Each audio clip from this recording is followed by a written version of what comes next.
If you compare beer with bratwurst, and cheese with wine, or even whiskey with donuts, then we think you can pair all of these delicious drinks with murder, conspiracies, missing persons, and more. Drink with us as you feed your craving for true crime and creepy stories. Welcome to Perfectly Paired With.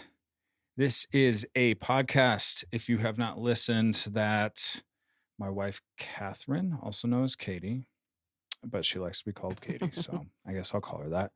And myself, Jason, we drink a little bit of beverages and we pair it with a story that Katie tells me, and it's a true crime story.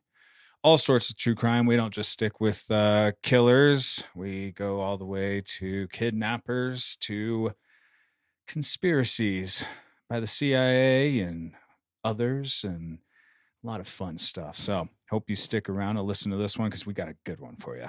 Katie, why don't you give us a little synopsis of what you're going to be talking about? Sure thing, Jason. On the 24th of November in 1946, at the Elizabeth Lund Home for Unwed Mothers in Burlington, Vermont, a 22-year-old woman gave birth to a son.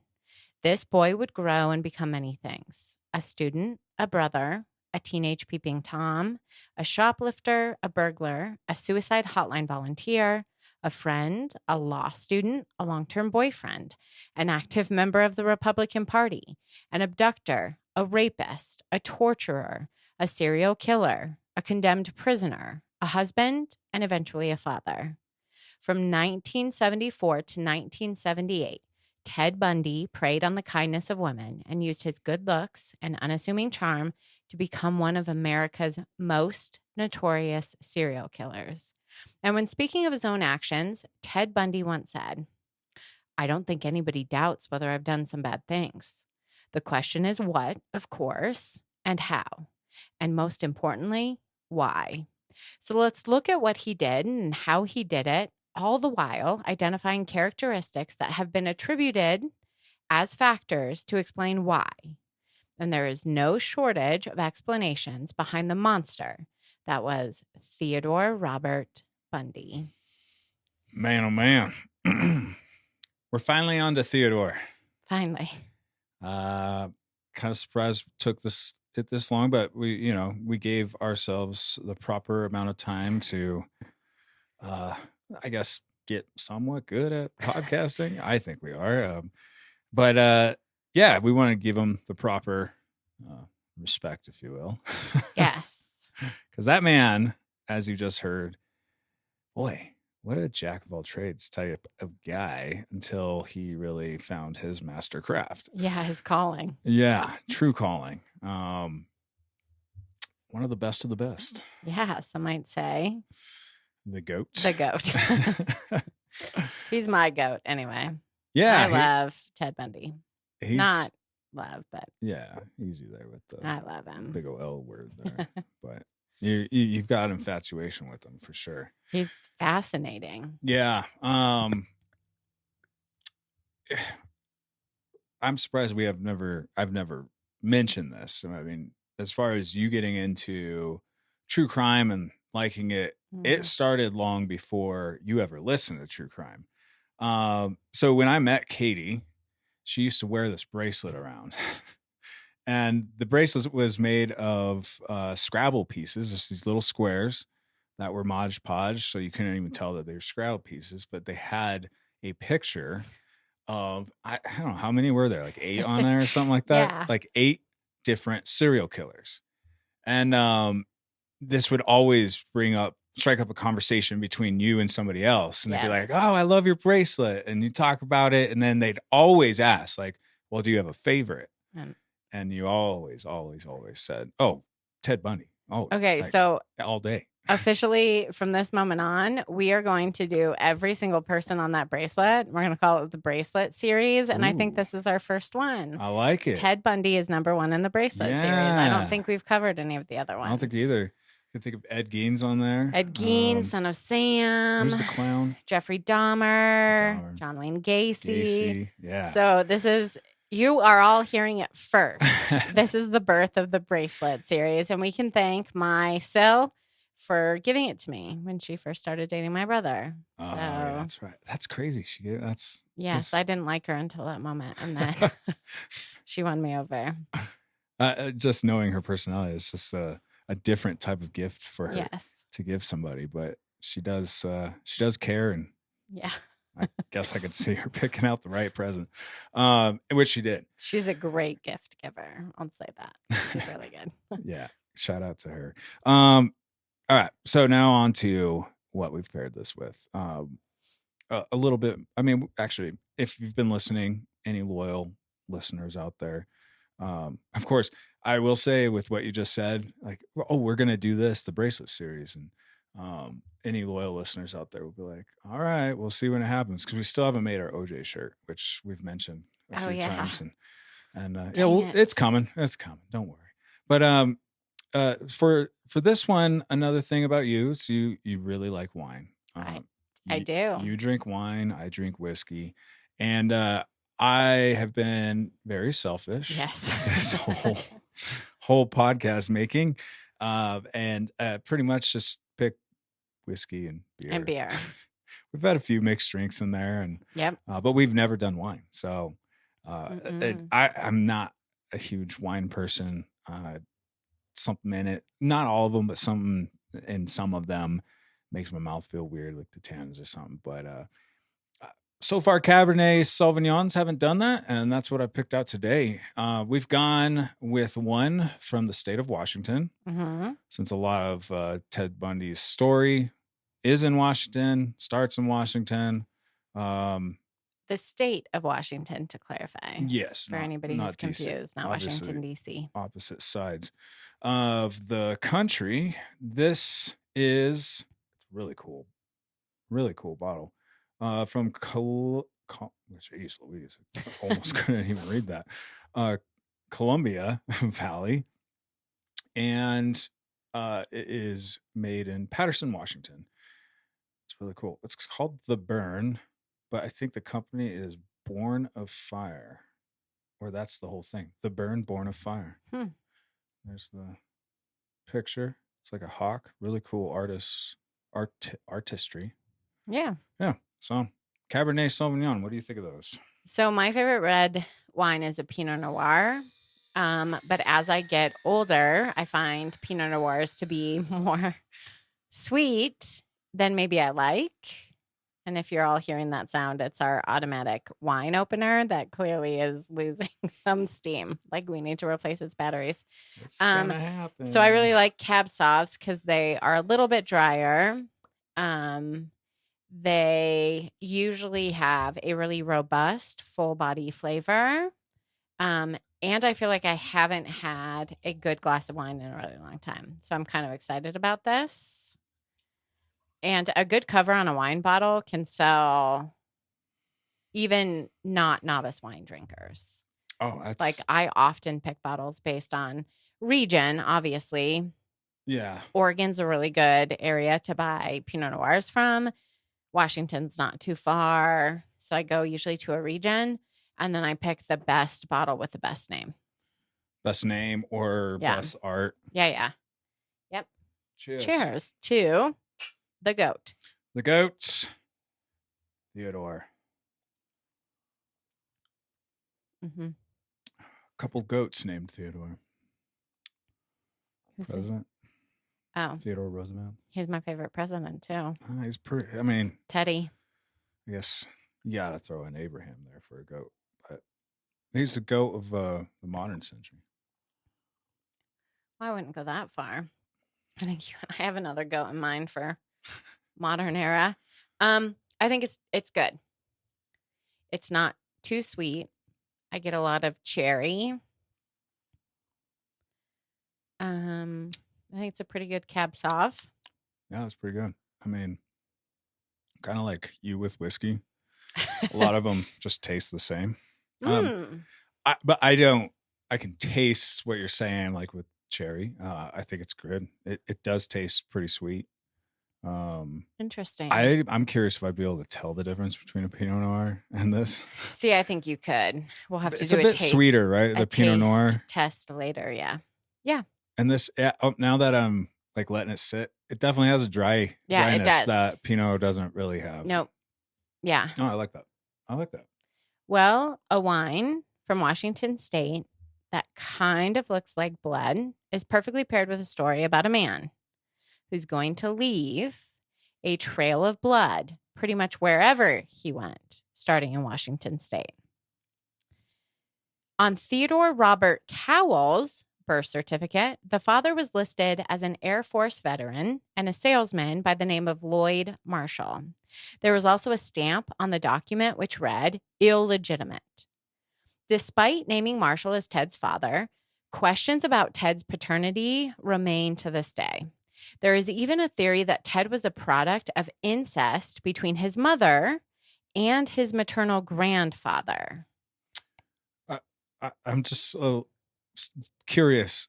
I've never heard of illegitimate on birth certificates. Is that like a normal practice, or is it probably back then? not Do you have any anymore? idea? I'm assuming it was back then. If the mother was unwed, that child was illegitimate.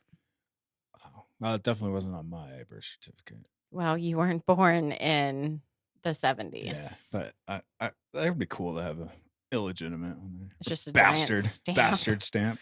Nobody loved him. And to this moment, as of this recording, Ted's biological father is actually unknown. Dang. Yep. After Eleanor Louise Cowell gave birth to Ted, she and the infant returned to her parents' home, which was located in the Roxborough neighborhood in Philadelphia. To avoid the stigma of being an unwed mother, Louise, which was the name she went by, and her parents decided that it would be better if Ted was raised believing that Louise was his sister and that his grandmother and grandfather were actually his parents. What the hell? All right. Yeah, that's normal. Let's just go with that. Yeah, all right. Ted's grandmother, whom he believed to be his mom, Eleanor Miriam Cowell, suffered from depression and would experience panic attacks on a daily basis. As a very young child, Ted witnessed the woman whom he believed to be his mom receiving painful electroshock therapy. Wow. Mm-hmm. His grandfather, whom he believed to be his dad, and maybe was, Samuel Cowell, was considered an angry, intolerant, and aggressive man who was guilty of domestic violence against both his wife and his daughter. For example, at one point, Samuel threw Louise down a set of stairs simply because she had overslept. Jeez. What a pleasant human being. Yeah, real POS right there. Yes. Samuel also had an addiction to pornographic materials, which he didn't bother to hide from anyone, including his young grandson / pretend son. Great upbringing. That's a good environment for a child. Mm-hmm.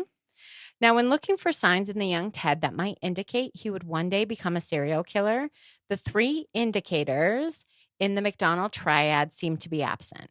There are no stories of young Ted wetting his bed, lighting fires, or killing animals. But there is one strange recollection from one of his aunts that I feel would be pertinent to mention before moving on.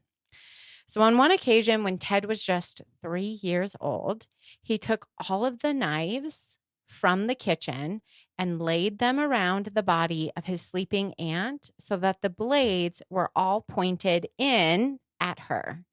When this aunt woke up, the young Ted was simply smiling and staring at her. Jeez.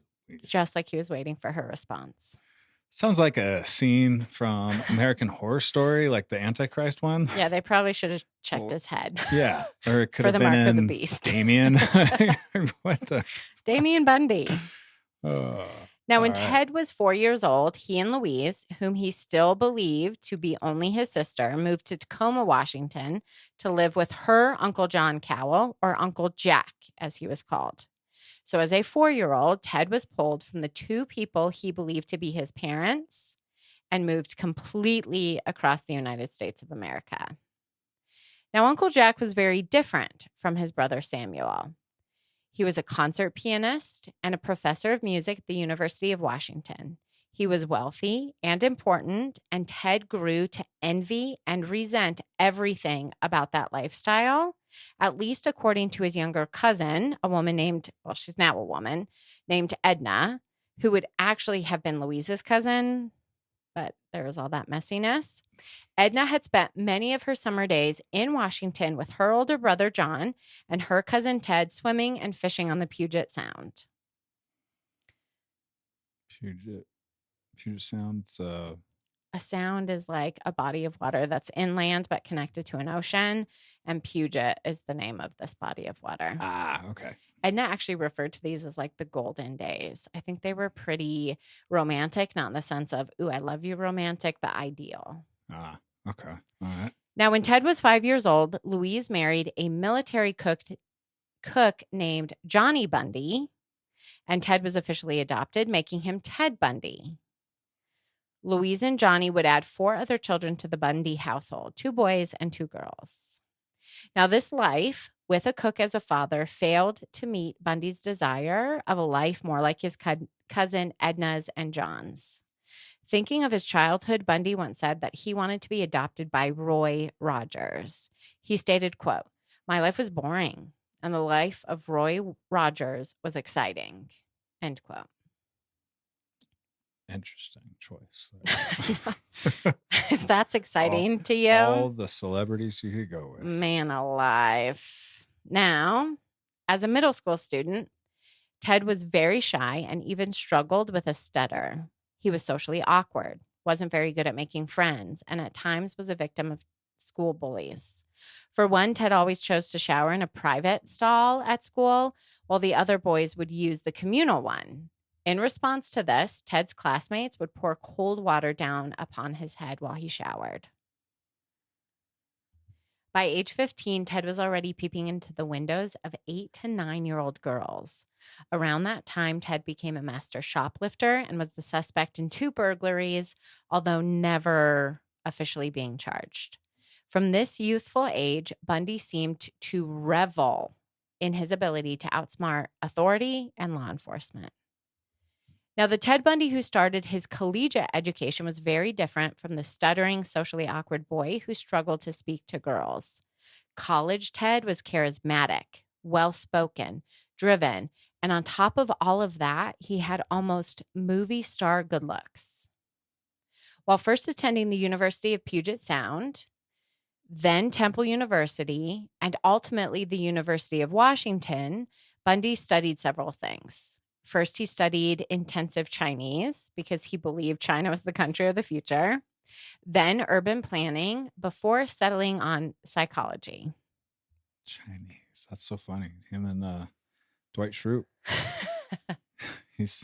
Dwight says everybody should learn, what is it, German and Mandarin or some form of each together. Something like that. Now, it was at the University of Washington in 1967 that Bundy met one of the most pivotal people in his life. Diane Edwards was a beautiful fellow student who had long brown hair, which she parted down the center.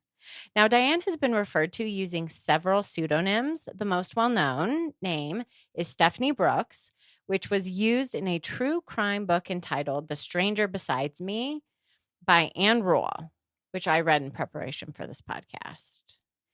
Diane came from a wealthy family, the kind of family Bundy envied growing up. She was his ideal female and was, according to most sources, the first woman whom he ever had an intimate relationship with. She stole his flower. How old is he at this time? He's in college. Wow. Being that close to him, Diane was also able to detect some underlying issues. For one, she began to notice that Ted had a tendency to use people. She also thought that he lacked direction and would never become the man she was looking for in a spouse. So in 1968, Diane broke up with Ted. But Bundy would not be single for long. In 1969, while out at the Sandpiper Tavern in Seattle, Washington, Ted met Elizabeth Klopfer. Beautiful name. Elizabeth was a single mom who would later describe their meeting as instant chemistry.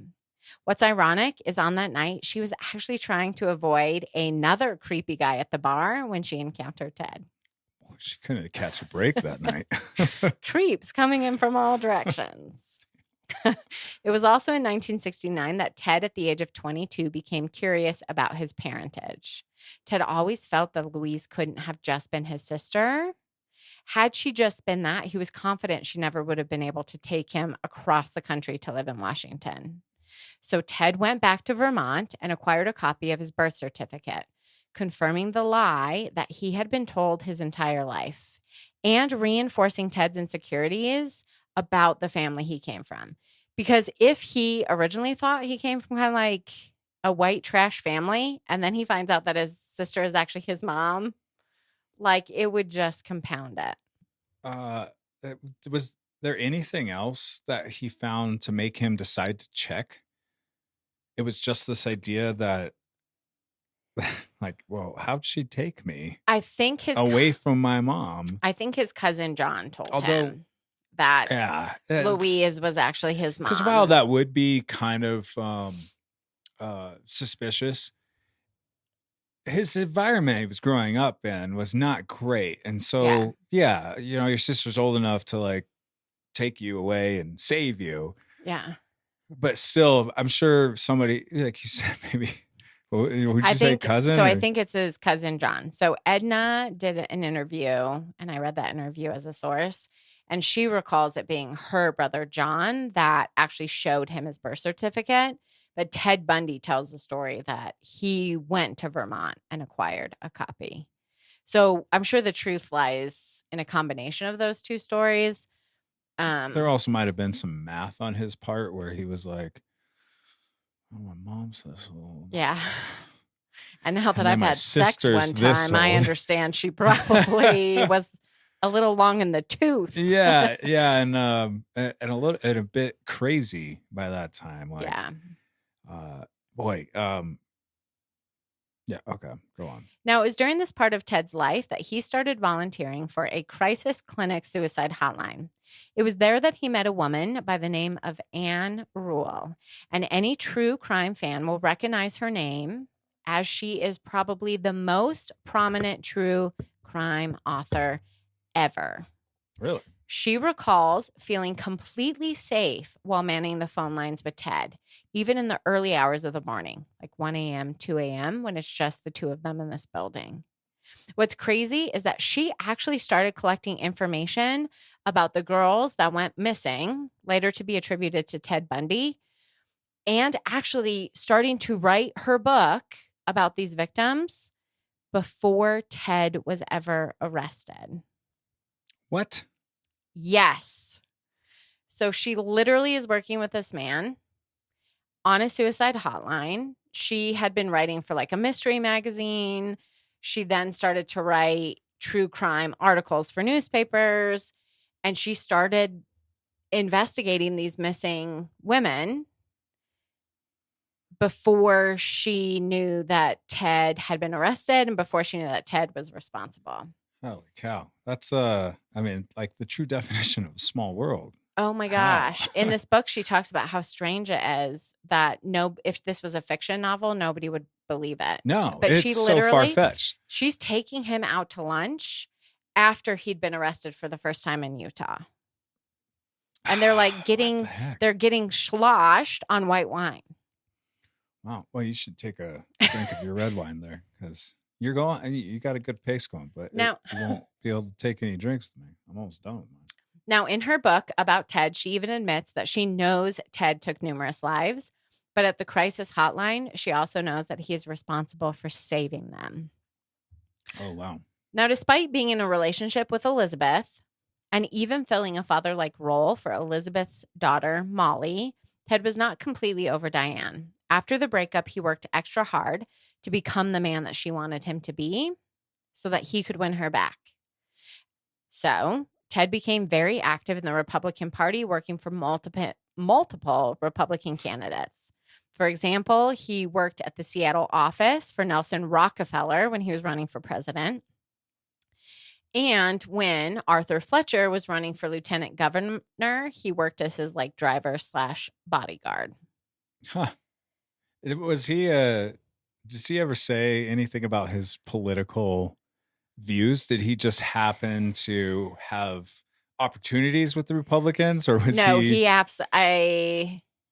I'm trying to recall. The book is incredibly long, but I think he absolutely aligns with the less favorable aspects of the Republican Party. It's interesting. Like, I mean, just any serial killer. Interesting that they think about that stuff too. Like, I guess we're all human after all, right? Well, Like, everybody should be involved civically in the country in which they live. oh boy, Teddy, he had some. He was still an American, right? Yes. He even applied and got accepted into law school. And by 1973, the couple were back together discussing marriage. Diane believed the two were actually engaged at the time. So she couldn't understand it when Bundy's feelings seemed to completely change and he began acting disinterested and uncaring for her. Edwards even wrote Ted a letter asking what was going on, and he simply never responded. So she then reached out by calling Ted. While on the call, she asked him point blank, "What is going on?" And Ted simply replied, quote, "I have no idea what you're talking about." And then he hung up, never to speak to her again. Because he is cold as ice. Yeah, but he wasn't before, like, right? Like, he was trying to get her back. I think I'm assuming this like, he thought would be revenge. yeah, that's cold for sure. I like it. The goat. Yeah. Now, many Yeah. people point to Diane as a contributing factor to Ted's killing. One, she represented the wealth and prestige Ted longed for in his own family and life that he never had. Two, she basically pointed to all of Ted's insecurities when she broke up with him. And three, even his victims later on seemed to model what she represented to him. College students and their hairstyles seemed to match. Mm. But if Diane is at the heart of Ted Bundy's motivations, his simple revenge of breaking her heart in the end would prove not to be enough for Ted. Soon, Ted Bundy began taking his rage out on other college girls. Mm. On January 4th, 1974, Bundy entered a home in a University District neighborhood in Seattle. There, Karen Sparks was asleep. One of Bundy's few survivors, Sparks recalled the following, quote, "He came into my home. He took a bed frame off of my bed and smashed my skull. And he probably used the same bed frame and smashed it into my vagina and into my bladder. My bladder was totally split," end quote. Once Bundy left, Sparks lay in her bed, unable to move for 20 hours until her roommate found her. Jeez, please. Yeah, it's fun to call him, the goat and all that. You say you love him. It becomes kind of macabre when you actually start talking about the you things. regret it immediately. Immediately. The first time we hear about something he did, he didn't even kill her. Yeah. Yeah. I mean, it's all a joke what we're saying. Right? Yes. It's obviously, Yes. we like to add some levity, but definitely when we're talking about the details, it's about to get real. Yeah, it's about to get real quick. His goatiness is about to come out, and it's not in an area that you want any human being to be good at. Now, I'm curious if it was her survival that caused Ted to change his MO, because the next time he attacked, it would be different. Do you think he thought she was dead? I think he thought she was dead. Okay, so you don't think he left her alive? No, on purpose? No. Because what he did to her, I mean, it's nope. I think he thought she was dead. I think he left her there. I think he was incredibly lucky not to leave any remnants of himself, because there was no evidence of who had done this to her left in the room that they could acquire during this time period. But I think it probably scared him to death. And what year is this? Let me go back. Sorry. 73.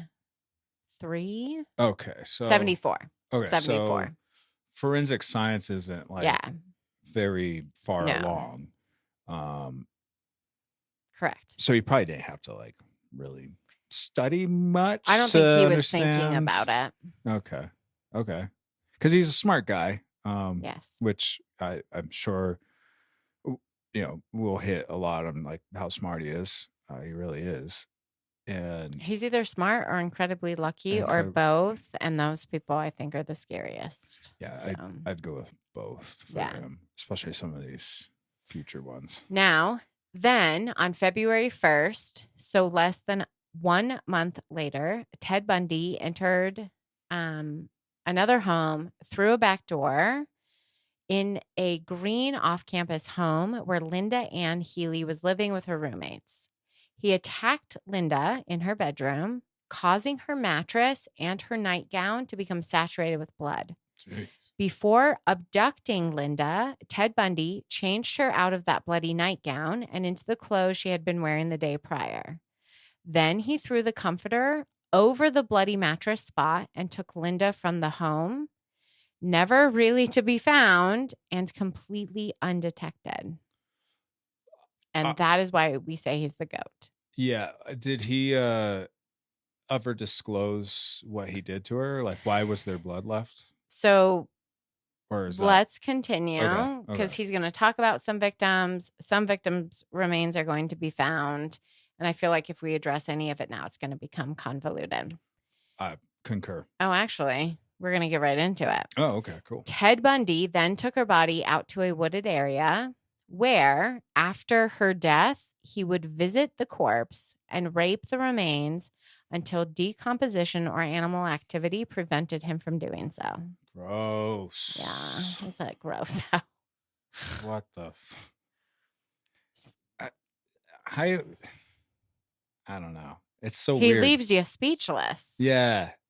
It's so weird that somebody can go a long life and appear normal to a lot of people and have that capability. Even looking at him, like after he's caught and everything, outside of like sometimes the pictures of his eyes, there's something weird there. Yes, there's something weird there. He doesn't look like he would be a person that would do that. Yeah. Yeah. Whereas like other, like Geen for one, not Geen. Oh, well, No, Geen no. actually, yeah. Ed Gein was a dirty old farmer. He looks like he who I could believe do that. Could have done anything. Gacy too. Yes. He looked. Oh, he was gross. Like he looked. No, Ted like a guy Bundy that was would do the what he did. opposite of what you think when you consider human monsters. Yeah. Yeah. And that makes it even more terrifying. Really does. So at 5:30 a.m., Linda's alarm went off and her roommates assumed she had simply gone off to work. But despite that thinking, Linda never showed up to give her Northwest ski report on the radio, which was her job. Eventually, once the blood evidence was discovered in her room, police were called. Linda's roommates told investigators about 2 suspicious instances prior to Linda's abduction. One involved a man walking into the laundromat where Linda was washing her clothes. The man had no items of clothing, and after fiddling with a change machine, the man simply left. The other incident occurred when one of the roommates heard a dog barking outside of their home, and when she went to investigate, she saw a man standing on their back stoop. This man was shaking the barking dog by the neck, and when she obviously interrupted this, the man claimed that the dog had attacked him, and then he simply just left the area. Yeah, that's normal. I'm guessing it's a small dog too. You just see this dude just shaking a random dog. Be quiet, you. Hey, sir, is that your dog? Was it? He attacked me. Yeah. I'm just standing on your stoop, but he attacked me. me. Just walking. I'm going to put him down and then I'm going to leave. You've seen nothing. You will remember nothing. Yeah. It uses the force. You will remember nothing. This is a little... He was attacking me. Premature, but Anne Rule writes about how his physical features seem to shift and change without him intentionally making them shift and change. Like he wasn't like shaving his eyebrows. He wasn't like messing with his facial hair. He just simply seemed to not appear the same to every person. Oh, weird. Isn't that creepy? Demonic shape shifting. That's bet. literally what I think of when I'm God. reading this book. Oof. Gives you the chills. Now, Linda's roommates also told investigators that on the afternoon after Linda disappeared, they received 3 phone calls. And when they answered each, there was only heavy breathing on the other end. And then the call ended. Boy. Well, he's doing his homework, you know. I was trying to do it better than last time, I guess. God, so weird. And demented. But we do see Ted evolving his methodology. He's making sure that there's no chance that his victim survived, and this victim could potentially ID him like Sparks could have had she not suffered like trauma to her brain. There are also clues here early on that Bundy's initial MO involved stalking. Yeah. Well, you got the peeping at like 9 years old. Yes. Well, he was like 16. The girls were like 9. Oh. Yeah. Oh. Yeah. You didn't say he. I thought you said he was like 8 to or 9 year old but girls. he was. Oh, yeah. Oh, that's not. So he started out, I think, with a stalking component. That's not cool. He's also. No. You figure if he got caught, you know, that those 2 times, and let them know with the breathing on the phone that somebody's watching them, he had to have been watching a whole lot more than that. So he's like calculating when he could get away with this. Mm-hmm. And he obviously chooses the right time. Yeah. Then on February 4th, a male voice called 911 and told the dispatcher that the person who attacked the girl on 8th, I'm assuming that was the street where his first victim was attacked last month, and the man who took Linda Healy are the same. He said that this man had been seen outside both houses. Now, was this Ted Bundy calling into the police? I'm not sure we will ever know, but it definitely seems like in the early days, Ted was trying different things to figure out exactly what kind of killer he wanted to be. Oh, and I bet I would lean towards it is, because I have just I thinking, guarantee like, you it is. Who the hell would connect that? Right. Like, the police aren't even connecting them. No, the police don't connect him. Yeah, so it's got, and boy, he's probably I think just he enjoyed like, that power. Yeah. Like, peace. Well, he went so far with the first one, or no, second one. Sorry, his second kill, well, his first kill. Mm-hmm. That like, if you were to like try and put yourself in their mind and like what they're going through, like this rush, and then that rush was so much, like he keeps visiting the body, trying to like get those chemicals going again in his brain, and then he can't do it anymore, so. He's like, all right, I need another rush. Let me tease the police about this. Yeah. And maybe setting up like, I am such a badass. I'm going to do this again. Yeah. And I'm going to show them they can't catch me. Who knows? I don't know. It's a weird move to make. Yes. With calling the police after your first kill. Yeah. Now, Linda's jawbone was ultimately discovered on Taylor Mountain. That's located on state forest land in King County, Washington, but that would be the only piece of Linda ever discovered. Jeez. Bundy acted again on March 12th when he abducted 19-year-old Donna Mason. Donna Mason was a student at Evergreen State College in Olympia, Washington, and she was actually headed out to a concert that evening in 1974, but she would never arrive. Bundy confessed to her murder in 1989 prior to his execution. Next, Bundy would abduct 18-year-old Susan Rancourt, who was walking across her college campus on the evening of April 17, 1974. After Susan was reported missing, 2 female students recalled seeing a man on campus that evening with his arm in a sling, asking female students for help carrying books to his car. This man's car was described as being a tan or brown Volkswagen Bug. long pause because that will forever be known and connected to Oh Ted yeah. Bundy. When I watch things on him, and like the brown. I catch an occasional TV program. I don't know if I actually think of a bug. I think of like a Pinto or something. It's like kind of the same thing, different. A less cool car for wrong you, decades. Ted I think. I don't know Bundy. if the Pinto was around in '74, but yeah, I always think of a small brown car. Yeah. Which is an unassuming car, but yeah, serial killer might drive that. Here again, though, we see the evolution of Bundy's MO. Bundy shifts away from stalking to using a ploy designed to take advantage of victims of opportunity. Susan's skull was also found. It was discovered March 3rd, 1975, in a wooded area in Issaquah, Washington, which is near Taylor Mountain. So he killed her in '74 and they found her in '75. How many is this in '74 now? 4? 3? I expected you to keep count on your whiteboard. Oh, my bad. We're sitting at 3 murders, 4 total victims. Attacks. Yes. On May 6th. Boy, he's going crazy away. He wastes no time. On May 6th, Bundy would abduct Roberta Kathleen Parks, a 22-year-old religion major at Oregon State University. Kathleen, as she went by her middle name, was on her way to meet friends for coffee and was simply never seen again. She would become another Bundy victim. Her skull and mandible were recovered on Taylor Mountain. Jeez. So obviously Taylor Mountain is like he's found his train station, his if you will. Spot. Yeah.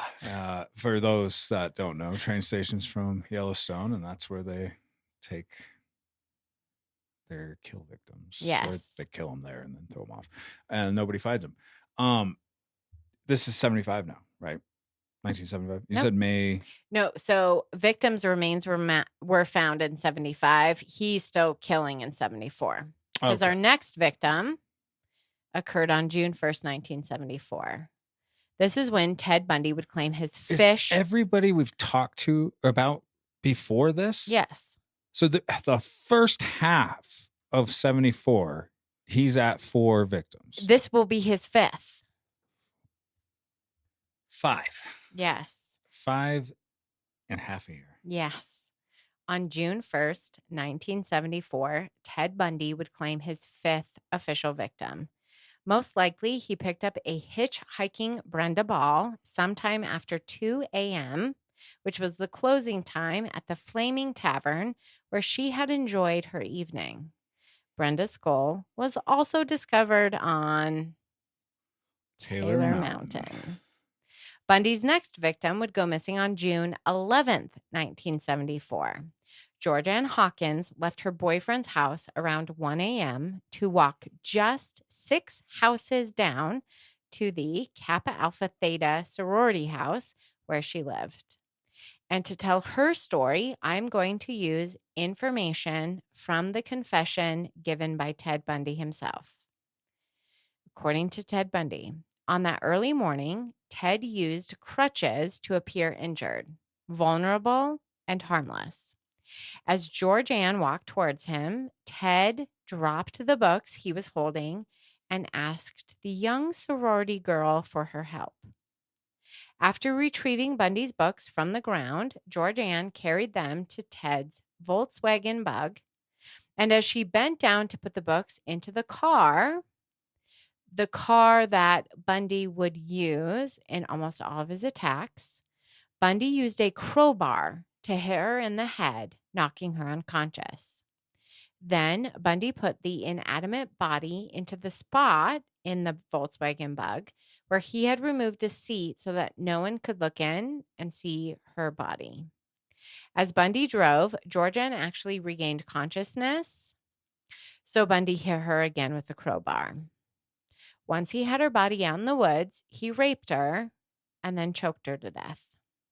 Like with many of his other victims, Bundy would continue to visit Georgianne's corpse in order to have sex with her, until the remains became too decomposed. I'm not sure what you would use there. I know. And that's why I giggled a little bit because I saw you pondering with your head movement like this. Her, it's...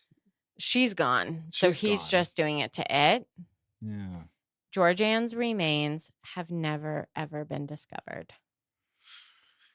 Oh, man. All right. So we've got some details on that. But, outside of the first one, like, we don't know if he, likes using knives or anything like that. What is he choking all I of think them? they are. Because he started very violent. Yeah, so and she didn't die. And then the second one, obviously, he was violent because there was blood left everywhere. So a metal object is common in terms of hitting them in their heads. Yeah. Because that's going to come up later. I think it probably is strangulation. He recalls how he really enjoys looking in their eyes as the life drains out. So I think strangulation was probably a pretty prominent form of killing for him. Yeah. How old is he at this time? Mid to late 20s, not even late 20s, mid 20s. Mid 20s. Yeah. Right.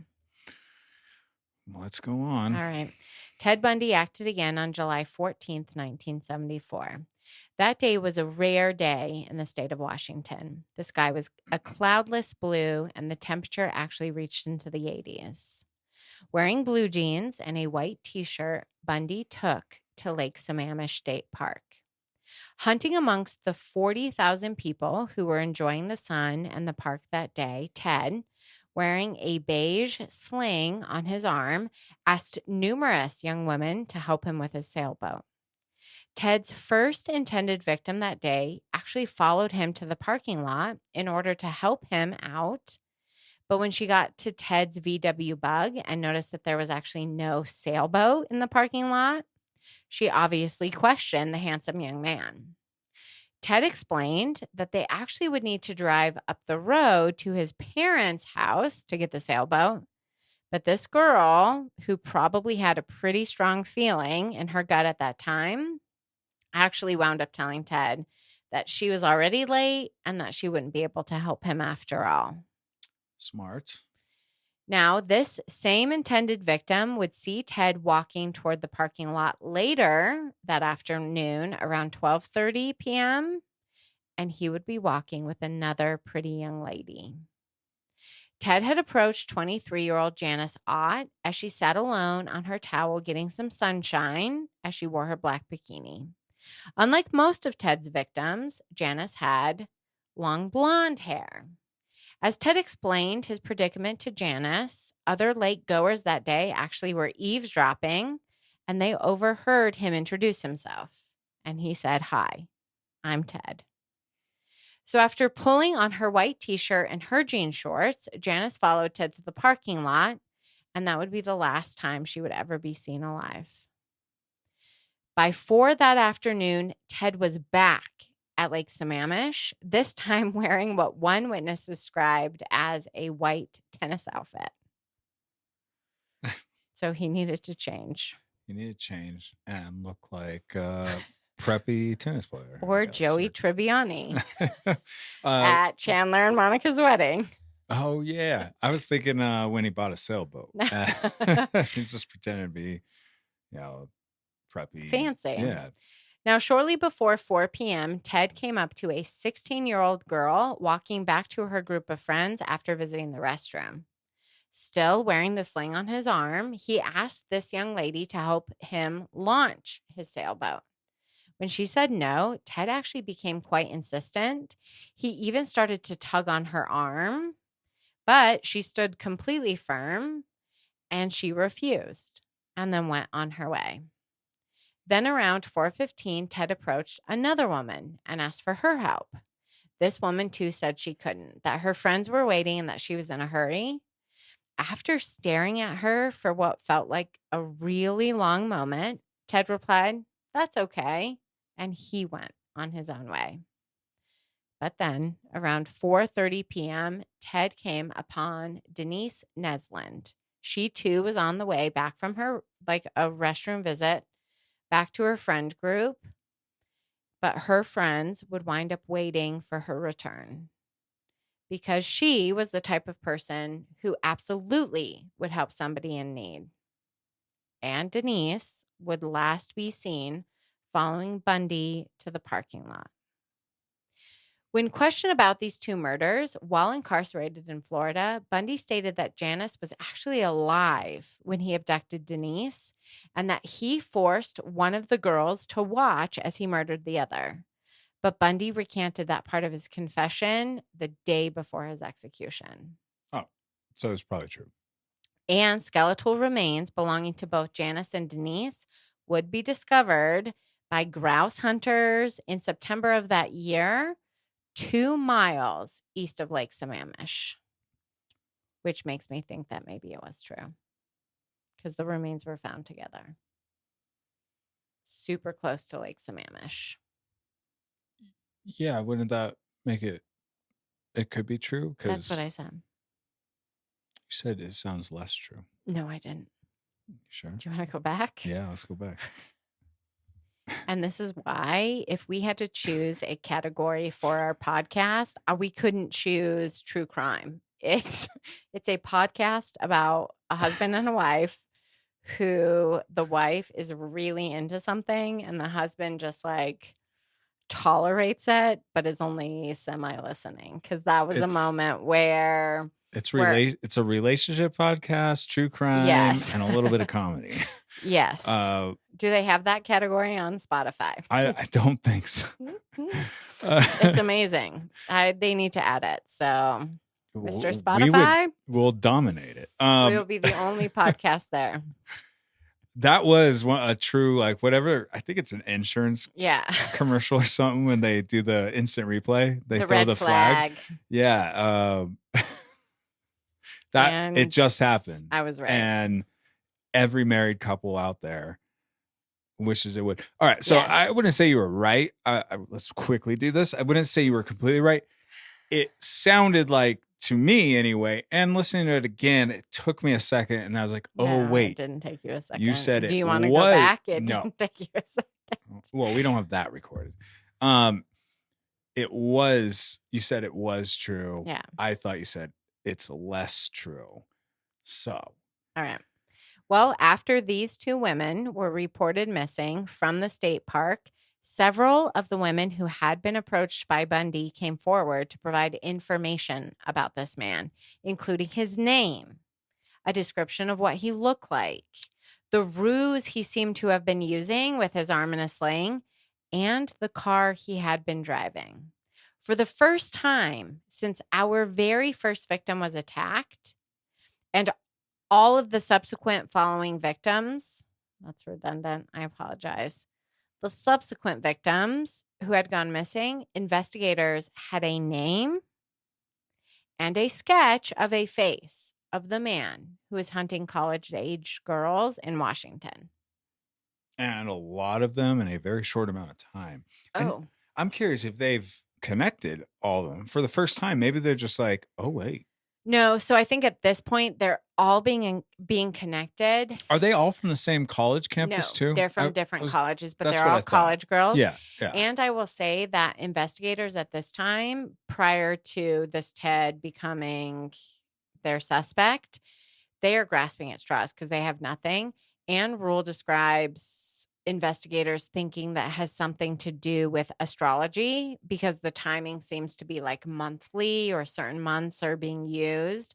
And so early on, they were pursuing a killer who was hunting via like astrological signs. Oh, they're going all out. Yes, and it wasn't curious. True at all. I was going to say, like, are the birthdays lining up? No, Ted Bundy was just... What I find incredibly interesting is that he seems consistent. Like he hunts, like he's feeding like an animal, like at a fairly regular pace. And then all of a sudden, like Sammamish hits and he's a frenzied eater. Like he reminds me of a shark. Mm-hmm. Like he can be calculated. He's a hunter. Mm-hmm. And then there are these moments where he's frenzied. And that was Sammamish. Well, which is June, right? Yeah, I think it was June. So... You're out of college. all colleges are out, and you've got this. It's a lake, right? So it's kind of like a lake party, not party, but this is where all the young I would hip say it doesn't have to be young teens and go, hip. or not teens, but college people go. All Washington residents are flocking to this. Yeah, but it seemed like 40,000 people. Oh, yeah, for we sure. visit Colorado Lakes on a fairly There's regular nothing- basis during summer months, and we've seen maybe 100. This is a beach. 40,000. essentially. This It's is huge. this is a coastal beach. Yeah. Essentially, is like what I think of. That's so. But I guess that many people are going through the whole day. It's not 40,000 at one time, but the sorry, I lost my train of thought. Because our children come in. So colleges have gotten out by now, Mhm. and I don't know, maybe it's just the amount of people there, and he no longer has colleges, so he doesn't know if he's going to have a kill for the next month. So he's kind of like, yeah, it is a feeding frenzy, but That's what it reminds it's me also of. maybe a bit of, squirrel gaining or storing its nuts for later, in a sense of like, let me get it all out now just in case I don't have anything. I'm also until college. somewhat curious because his first victim wasn't a brunette, she was blonde, and I'm wondering if she didn't satisfy whatever sort of sexual desire / weird a role play that he did in his mind. Yeah, because she was blonde, so maybe he was just like, nope. Good try, but I'm going to go find myself a brunette. And I don't know. Yeah, or like to himself, he's like, what? That didn't quite do it. Yeah. You'll tell us whether, he has any other blondes or anything in there. I know his MO was the brown. Yeah. The brunettes. Yes. But it also, maybe there just was so many people there. He was like, I have to be able to get another one. Maybe. I don't know. But that's him getting ahead of his skis. Is that the head of his? So normally serial roller killers skates? kind of go through this process where they kill kind of consistently and then they kind of ramp up, and it's at that moment in time where they get caught because they're just out of control. And we kind of see that here. He's introducing himself as Ted. He's allowing people to see the kind of car he drives. He just happens to be one lucky son of a gun. Yeah. Now, it was at this time that Bundy's longtime girlfriend, Elizabeth, herself would actually call into investigators with questions about the Ted who is wanted in connection with the disappearances. Because the sketch that was created using the eyewitness accounts looked an awful lot like her long-term boyfriend.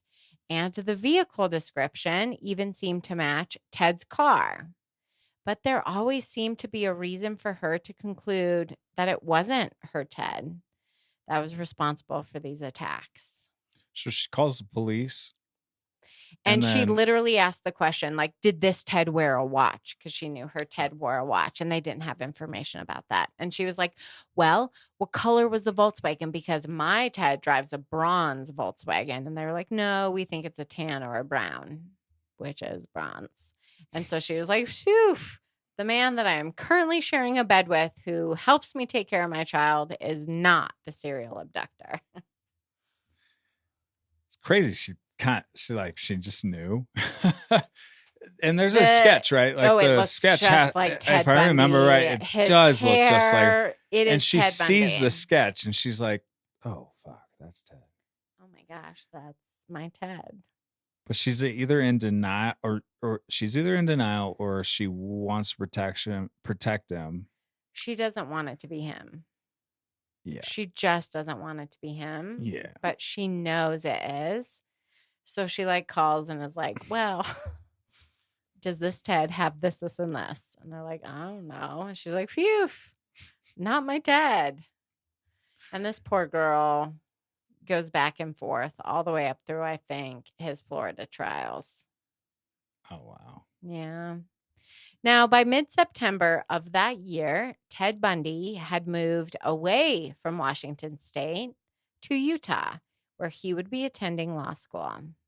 This move also put Bundy living in an ideal location surrounded by a whole new population of college-age girls, their long brown hair parted down the center, none of whom were aware that they should be cautious of an injured man named Ted, driving a tan Volkswagen Bug, asking them for their help.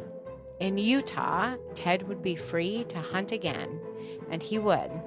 But those crimes and Ted's eventual capture will be covered in the next episode. But until then, I will leave you with Ted's own haunting declaration. We, serial killers, are your sons. We are your husbands. We are everywhere. And there will be more of your children dead tomorrow. That's scary. Cold as ice. Those poor innocent